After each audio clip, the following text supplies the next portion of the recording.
losses. Let's now talk to economic analyst and international lawyer Nick Skrekas, who is in Athens. Thanks for being with us. The anti-austerity drive now has its most public martyr. I mean, will the pensioners' death trigger nationwide riots or even overthrow the government? Well, at this point in time, we have about a third of the population in Greece living underneath the poverty line. We've got about 1 million people unemployed and probably 500,000 kids who really don't live very well at all.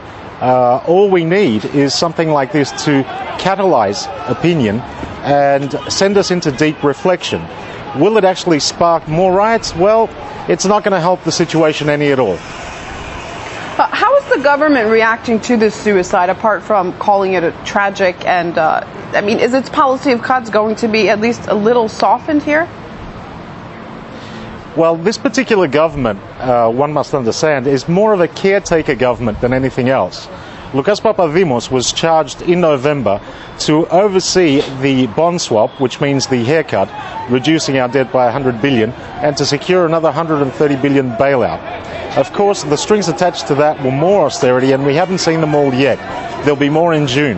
But his job really is to take us into national elections, which should happen on May the 6th or the 13th. What more could somebody who took charge in November until now have done? Not an awful lot, but still, Greeks tend to resent any essence of authority at the moment, and they blame everybody.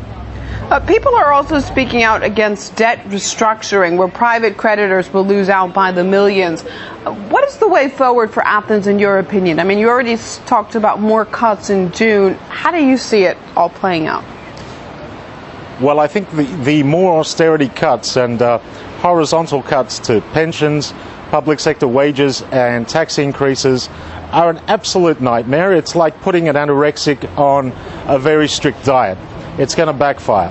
What we really need here is more structural reforms, some sensible privatizations to clamp down on waste and corruption and actually get the very rich to pay their share as well. Because at the moment, it's the unemployed people, it's the pensioners, and it's the middle classes that are suffering, while the people that have stashed away close to $1 trillion overseas have gotten away with it. There are reports that we're getting that Iran has blocked oil sales to 2 Greek companies. One of these firms said U.S. and EU sanctions made payments possible. How is that going to affect the already struggling economy? It's not going to help things at all, but I think both of these companies have secured some supply lines from Russian companies and perhaps some resources from Libya and the rest of the Middle East. I think Greece is paying the price for a policy that hasn't been well thought out by the EU, but then that isn't the first time. Greece could actually use a little bit of help in its military defense needs and also a little bit of help with the problem that we have with illegal immigration. If those two things could have been assisted by Europe as opposed to more austerity, things would have been better here.